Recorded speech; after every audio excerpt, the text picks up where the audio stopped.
जय हिंद दोस्तों। सभी भाई बहनों को मेरा नमस्कार। दोस्तों, आज हम नरजन तंत्र के बारे में पढ़ेंगे। ठीक है, इससे पहले जो हमने पढ़ा था वो मादचंद तंत्र के बारे में पढ़ा था। ठीक है, अब पढ़ेंगे कि नरजन तंत्र जो होता है वो क्या होता है, किस प्रकार से मानव में नरजन तंत्र का निर्माण होता है और इसमें कौन कौन से जो सहायक अंग होते हैं नरजन तंत्र में वो मौजूद रहते हैं। ठीक है, इन सभी चीज़ों के बारे में जानेंगे। तो सबसे पहले हम नरजन तंत्र जो पाया जाता है वो दोस्तों पुरुष में पाया जाता है। किस में पाया जाता है? पुरुष में पाया जाता है। ठीक है, और इसमें बहुत सारे भाग मिलकर एक तंत्र का निर्माण करते हैं जिसे हम नृजन तंत्र कहते हैं। ठीक है तो हम देखते हैं कि इसमें भाग कौन कौन से होते हैं। टेस्टिस होते हैं, सेसन होता है, मूत्र मार्ग होता है, शुक्र वाहिका होती है, मूत्राशय और शुक्राशय और प्रोस्टेट ग्रंथि, ये सभी भाग मिलकर एक तंत्र का निर्माण कर लेते हैं जिसे हम नरजन तंत्र कहते हैं। ठीक है, तो सबसे पहले हम इसमें पढ़ते हैं कि टेस्टिस जो होते हैं वो क्या होते हैं। ठीक है दोस्तों, तो टेस्टिस जो होते हैं उनमें शुक्राणुओं का निर्माण होता है जनन कोशिकाओं के द्वारा। ठीक है, उन्हें शुक्राणु जो होते हैं, शुक्राणु जो होते हैं वो मानव शरीर की सबसे छोटी सेल होती है। शुक्राणु क्या होते हैं? मानव शरीर की सबसे छोटी सेल होती है। ठीक है, तो टेस्टिस के बारे में जानते हैं। सबसे पहले हम पढ़ेंगे टेस्टिस। टेस्टिस को वृषण भी कहते हैं। ठीक है, वृषण दोस्तों जो होते हैं वो 5 सेंटीमीटर लंबे, ठीक है, और 2.5 सेंटीमीटर चौड़े होते हैं। ठीक है, 5 सेंटीमीटर लंबे और 2.5 सेंटीमीटर चौड़े होते हैं। दोस्तों, वृषण जो होते हैं वो एक खोल के अंदर बंद रहते हैं। ठीक है, एक थैली की जैसी संरचना में बंद रहते हैं जिसे हम वृषण कोश कहते हैं। क्या कहते हैं? वृषण कोश किसे कहते हैं? वृषण कोश, वृषण कोश, जिसमें वृषण बंद रहते हैं, जिसमें वृषण बंद रहते हैं। कैसे रहते हैं? बंद रहते हैं। ठीक है उन्हें वृषण कोश कहते हैं। वृषण जो होते हैं वो हमारे जो शरीर होता है, शरीर से बाहर की ओर स्थित होते हैं। वो इसलिए स्थित होते हैं क्योंकि शरीर का टेम्परेचर जो होता है वो शुक्राणु, वृषण में जो शुक्राणुओं का निर्माण होता है, टेस्टिस में जो शुक्राणुओं का निर्माण होता है, स्पर्म का निर्माण होता है, तो उसका निर्माण जो है वो शरीर से कम टेम्परेचर पर होता है। ठीक है, इसलिए जो वृषण जो होते हैं या टेस्टिस जो होते हैं हमारे शरीर से बाहर स्थित होते हैं। ठीक है, अगर हमारे शरीर में वो स्थित होते, टेस्टिस हमारे शरीर में ही स्थित होते, तो हमारे जितना टेम्परेचर होता है उस टेम्परेचर पर शुक्राणुओं का निर्माण नहीं हो पाता। इसलिए टेस्टिस जो होते हैं शुक्राणु का निर्माण करने के लिए बॉडी से बाहर स्थित होते हैं। ठीक है, शुक्राणु वृषण में किसका निर्माण होता है? वृषण में शुक्राणु का निर्माण होता है। शुक्राणु को स्पर्म कहते हैं। ठीक, क्या कहते हैं? स्पर्म कहते हैं। स्पर्म जो होती है वो सबसे छोटी सेल होती है। स्पर्म मानव शरीर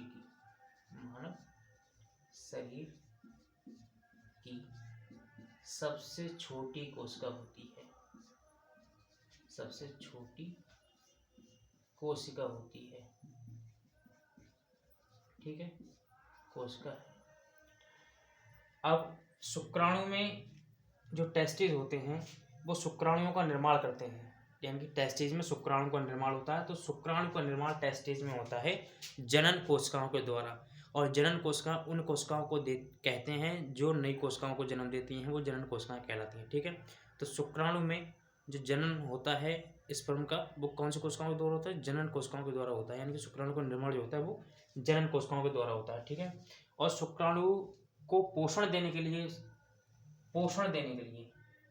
स्पर्म को पोषण देने के लिए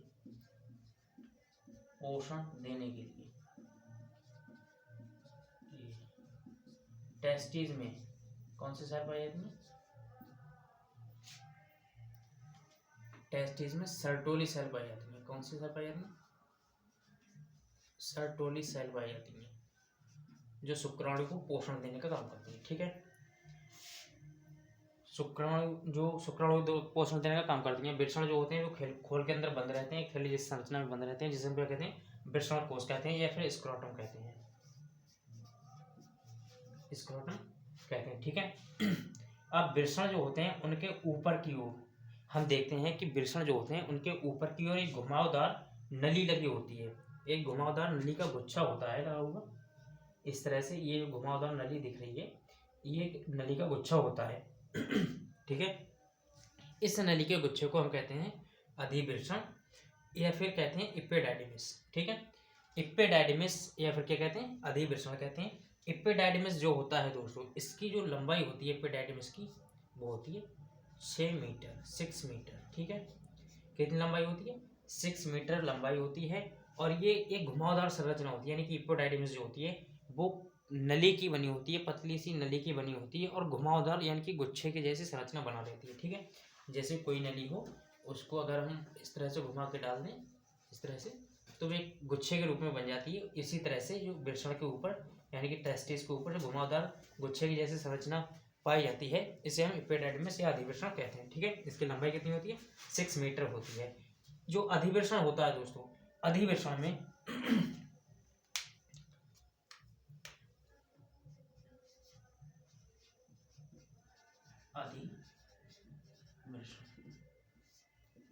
दोस्तों अधिवृषण में शुक्राणु जो होते हैं वो परिपक्व होते हैं।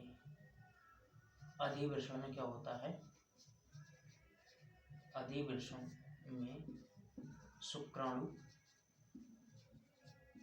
परिपक्व होते हैं, परिपक्व मतलब मैच्योर होते हैं। ठीक है। मैच्योर का मतलब होता है शुक्राणु फर्टिलाइजेशन करने के लिए कैपेबल हो जाता है, सक्षम हो जाता है। ठीक है। तो उसे मैच्योरेशन कहते हैं, परिपक्व कहते हैं, मैच्योर कहते हैं। ठीक है। उसके बाद जो इपिडाइडिमिस होता है उससे दोस्तों ऊपर की ओर एक नली खुलती है, एक नली इपिडाइडिमिस जो होता है एक पतली सी नली में खुलता है, जिसे हम शुक्रवाहिनी कहते हैं। ठीक है। क्या कहते हैं, शुक्रवाहिनी कहते हैं। शुक्रवाहिका या शुक्रवाहिनी कहते हैं किसे, जो इपिडाइडिमिस होता है वो ऊपर की ओर एक पतली सी नली में खुलता है, जिसे हम क्या कहते हैं, शुक्रवाहिनी कहते हैं। शुक्रवाहिनी, इसे वासा डिफरेंशिया भी कहते हैं, वासा डिफरेंशिया, वासा डिफरेंशिया। ठीक है।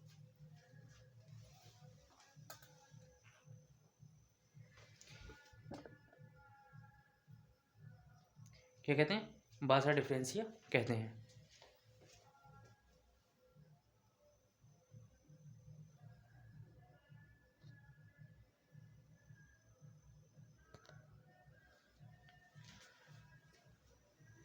वासा डिफरेंशिया शुक्रवाहिनी दोस्तों इसलिए कहते हैं क्योंकि यह जो नली होती है इसमें शुक्राणु जो होते हैं वो बहकर शुक्राशय तक पहुंचते हैं। ठीक है।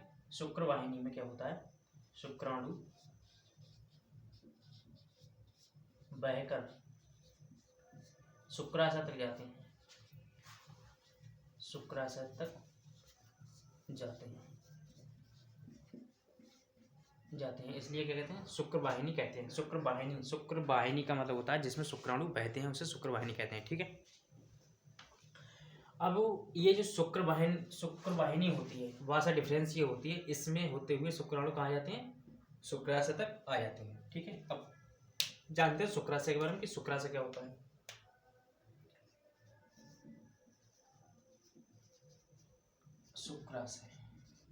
शुक्राशय को सेमाइनल वेजिकल भी कहते हैं, सेमाइनल वेजिकल कहते हैं। तो शुक्राशय दोस्तों जो होता है उसमें एक तरल का निर्माण होता है। ठीक है। किसका निर्माण होता है, एक तरल का निर्माण होता है। शुक्राशय में एक तरल का निर्माण होता है। ठीक। जब शुक्राशय में तरल का निर्माण हो जाता है और जो शुक्राणु होते हैं वो शुक्रवाहिका के द्वारा कहाँ जाते हैं, शुक्राशय में आते हैं। ठीक है। शुक्राशय में आने के बाद शुक्राशय में तरल का निर्माण होता है। तो ये शुक्राणु उस तरल के साथ मिक्स हो जाते हैं, शुक्राणु तरल के साथ क्या हो जाते हैं, तरल के साथ मिक्स हो जाते हैं। शुक्राणु किसके साथ मिक्स हो जाते हैं, तरल के साथ मिक्स हो जाते हैं, जिसे हम क्या कहते हैं, सीमेन कहते हैं। क्या कहते हैं? सीमेन। इस तरल को हम क्या कहते हैं? सीमेन कहते हैं। तरल को सीमेन कहते हैं। ठीक है। अब क्या होगा? अब ये जो शुक्राशय होता है वो आगे की ओर एक मूत्र मार्ग में ओपन होता है। किसमें ओपन होता है? शुक्राशय जो होता है वो आगे की ओर एक मूत्र मार्ग में ओपन होता है।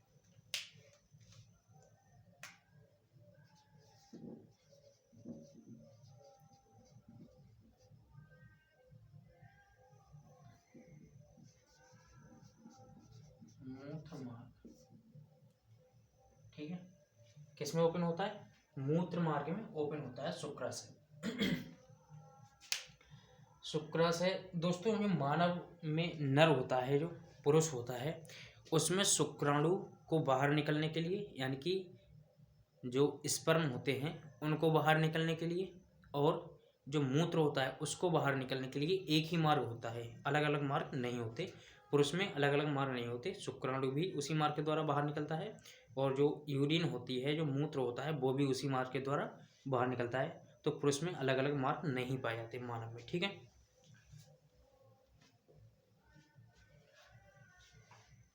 ठीक है। जब सेक्स किया जाता है तो उस टाइम पे क्या होता है? जो शुक्राशय होता है, शुक्राशय में जो फ्लूइड बनता है, तरल बनता है, उसमें शुक्राणु मिक्स होकर मूत्र मार्ग में आते हैं। ठीक है। और सेक्स के टाइम पर ये क्या होते हैं? सेशन से बाहर आ जाते हैं।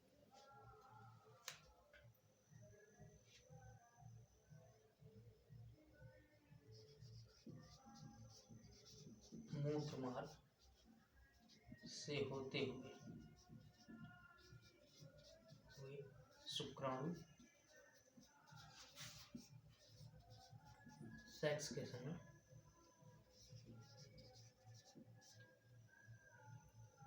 पेनिस के द्वारा योनि में छोड़ दिए जाते हैं।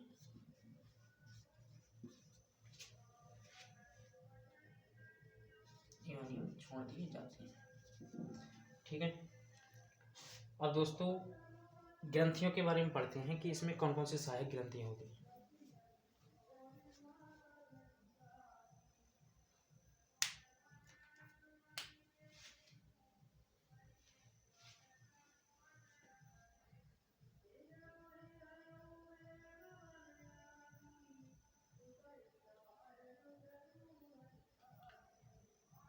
दोस्तों जो शुक्राशय होता है, शुक्राशय में जो स्पर्म होते हैं वो स्टोर होती हैं आके। ठीक है। कैसे होते हैं? स्पर्म स्टोर होते हैं। ठीक है। स्पर्म जो होते हैं वो स्टोर हो जाते हैं। उसके बाद में क्या होता है? ये मूत्र मार्ग में जाते हैं। ठीक। अब पढ़ते हैं कि सहायक ग्रंथियां कौन कौन सी होती हैं इसमें। सहायक ग्रंथियां, सहायक ग्रंथियां जो होती हैं दोस्तों वो दो होती हैं। एक तो होती है प्रोस्टेट ग्रंथि, एक होती है काउप्रस ग्रंथि। नंबर 2 काउप्रस ग्रंथि। ठीक है। तो जो प्रोस्टेट ग्रंथि है इससे दोस्तों दूध की तरह, यानी कि दूध की तरह सफेद, इससे दूध की तरह सफेद तरल निकलता है। ठीक है। शुक्राशय में क्या होता है? शुक्राणु स्टोर होते हैं। उसके बाद में ये शुक्राशय जो होता है वो आगे की ओर जो मूत्र मार्ग होता है उसमें ओपन होता है, और मूत्र मार्ग और शुक्राणु दोनों के जहाँ दोनों जुड़े होते हैं वहीं पर ये ग्रंथि लगी होती हैं। दोनों साइडों में इनकी संख्या 2 होती है। ठीक है। दोनों साइडों में ग्रंथि लगी होती हैं, उन्हें हम क्या कहते हैं? प्रोस्टेट ग्रंथि कहते हैं। ये प्रोस्टेट ग्रंथि क्या करती हैं? एक सफेद तरल को बनाती हैं या सफेद तरल का निर्माण करती हैं। इसी तरल में बहकर शुक्राणु जो होते हैं वो श्वसन मार्ग में आते हैं। ठीक है। यानी कि श्वसन में आते हैं, तरल निकलता है। ठीक है। जिसमें क्या होता है? शुक्राणु बहकर श्वसन में पहुंचते हैं,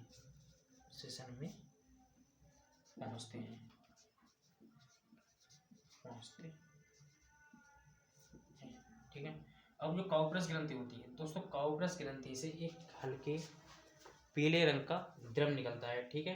ये क्या करता है, जब शुक्राणु उस मार्ग में जाते हैं, मूत्र मार्ग में जब शुक्राणु जाते हैं तो शुक्राणु के साथ ये तरल मिक्स हो जाता है और मूत्र मार्ग को चिकना बनाने का काम करता है। ठीक है। तो काउप्रस ग्रंथि से निकलने वाला, काउप्रस ग्रंथि से निकलने वाला द्रव या तरल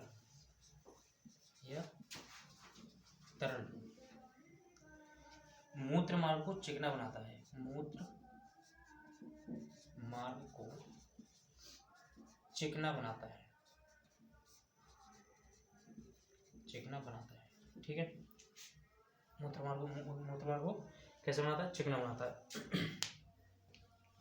तो हमने मानव में जो रिप्रोडक्टिव सिस्टम होता है, मानव का जो जनन तंत्र होता है, नर जनन तंत्र, मेल रिप्रोडक्टिव सिस्टम, इसके बारे में अच्छे से जाना, इसके कौन कौन से भाग होते हैं उन सभी चीज़ों के बारे में जाना। ठीक है।